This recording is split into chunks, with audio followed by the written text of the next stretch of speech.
The Gloomstalker Assassin, one of the most OP and ultimate DPS characters you can build in Baldur's Gate 3.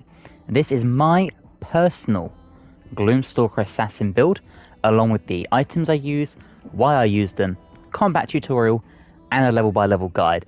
This is the build I use for my main character to beat the game, and you'll see why. So let's get started. To begin, we are starting with Rogue, my favourite D&D class of all. In fact, probably my favourite RPG class of all, in all honesty. And for points, this is how I start. 17 in Dex, because Dex is your key thing. 14 Constitution, just so we're a bit tanky. 12 Intelligence. 13 Wisdom. 11 Charisma. And 8 in Strength. Now you could bump some of this down to bump your con up, for example. I like keeping mine a little bit more balanced though. Your other option would be something like this, where you have 17 in Dex, 15 in Con, 12, 12, 11. Really up to you, to be honest. And for your full proficiencies, I always go with Acrobatics, Sleight of Hand, Stealth, and Persuasion. And for your expertise, because we are a Rogue, Sleight of Hand and Stealth. Okay, we are sticking with Rogue for level 2. This gives us Hide, Dash, and Disengage as a cunning action, which means you can use your bonus action for them.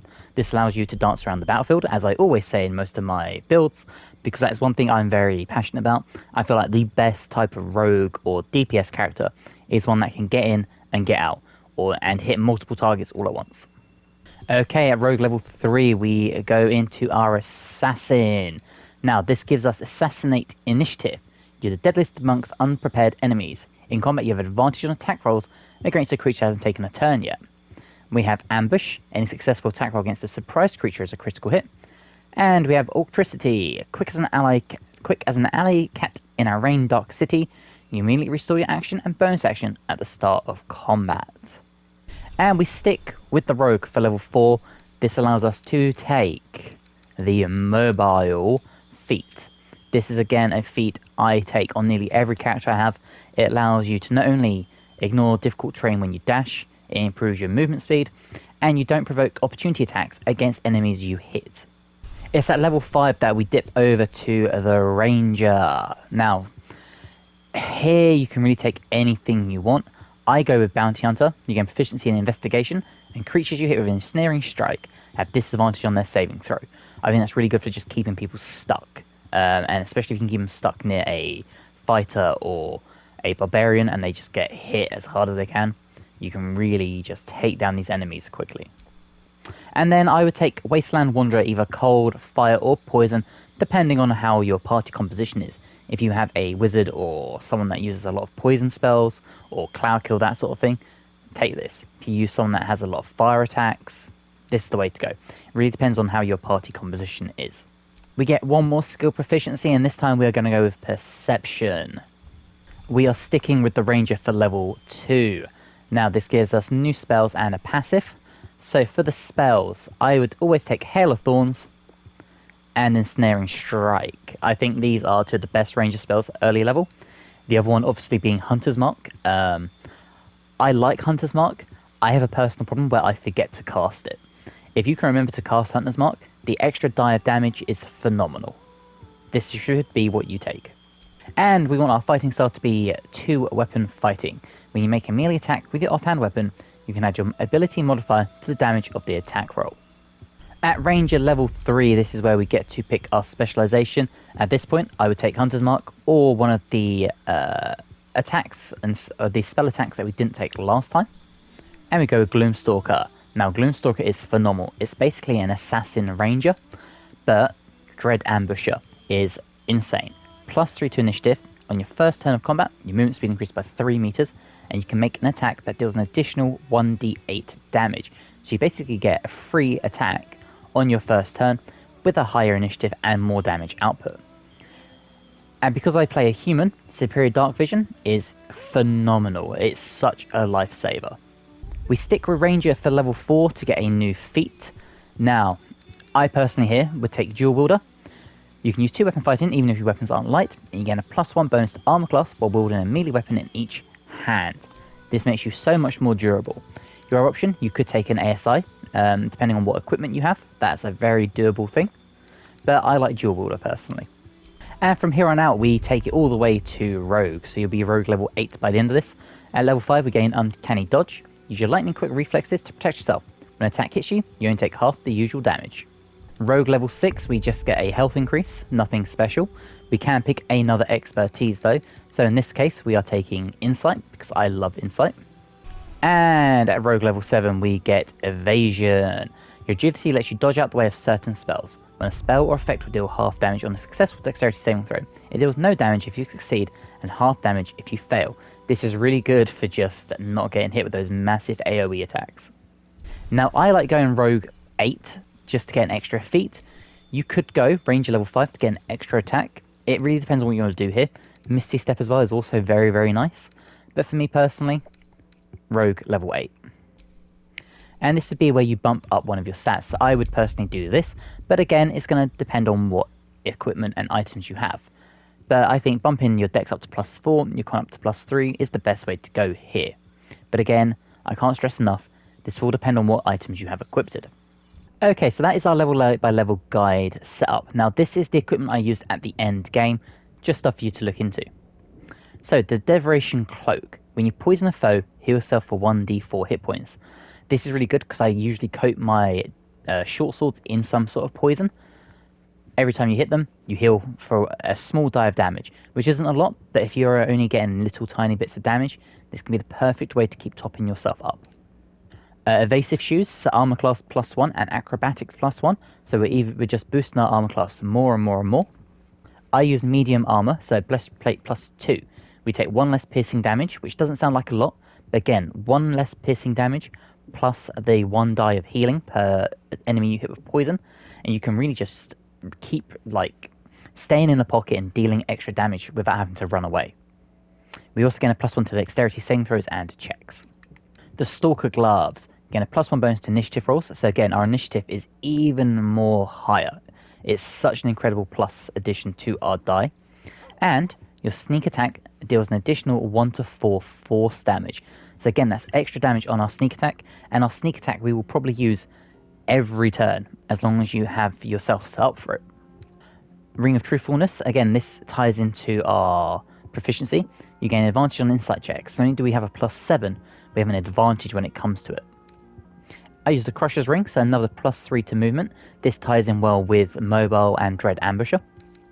For my weapons, Ambusher. So Sentinel weapon, you gain a +1 to initiative rolls and advantage on perception ability checks. Another +1 to initiative.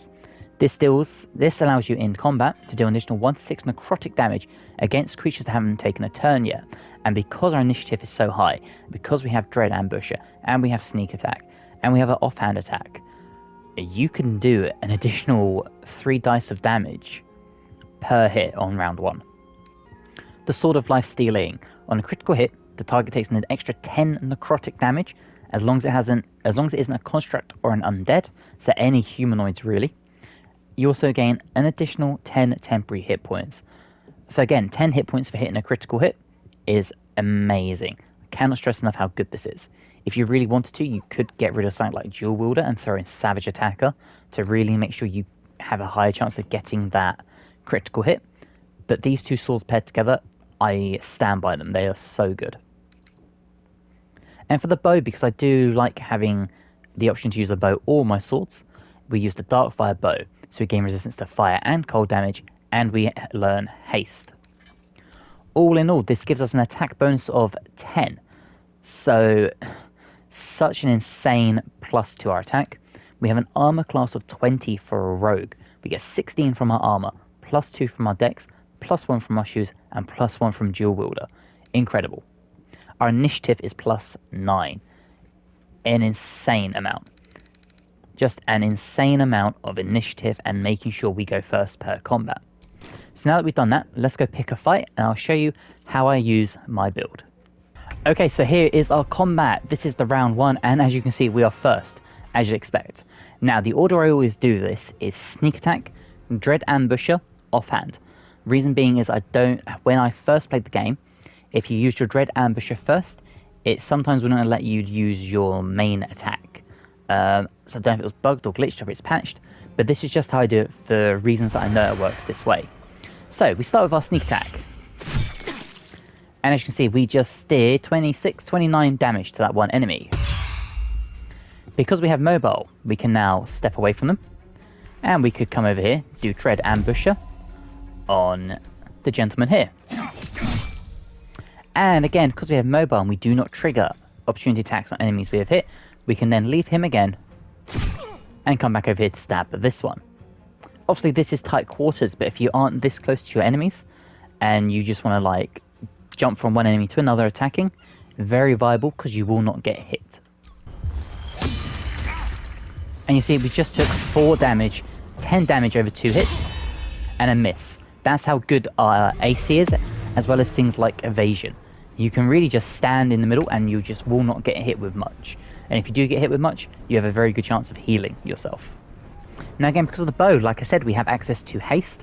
So we gain another +2 to armor class, and we gain an action. Now this is really good in a combat like this. It's not really needed, but haste is phenomenal. It is concentration though, so please bear that in mind. If you do get hit, it will hurt. So it's something to keep an eye on, but make sure you just watch out for it. It is a very useful thing, but it is paired best when you are using mobile and you hit one, run away, hit another, and run away to safety. Otherwise, if you get hit and break your concentration, you've essentially lost a action that you could have used for something different last turn or a previous turn. Now again, to show how mobile works, we're going to do our offhand on this gentleman. Even with a 90% chance to miss, we still do 9 damage, which is incredible. And we're going to run around here, out of the way of the bowman down here, and this gentleman here.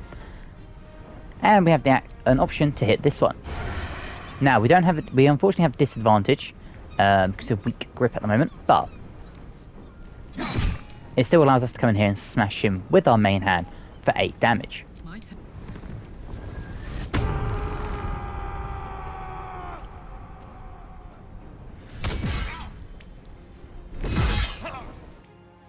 And as you saw in that first hit, we only took 6 damage from a barbarian, which is a crazy amount.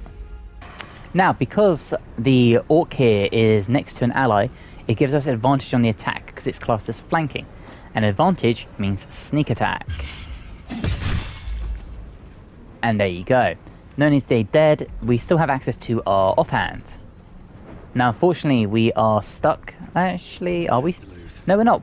We were ensnared, but we're no longer ensnared. So you can kill them, run quite far, and once again, kill another enemy. Now, to show off the bow, once again, sneak attack ranged. Now, unfortunately, we do not have advantage because they're so high up, and apparently our path is interrupted. So if we were to just come over here, These boots have seen everything. because we have such incredible movement speed, we really can run around and around and around, and it doesn't really cost us much.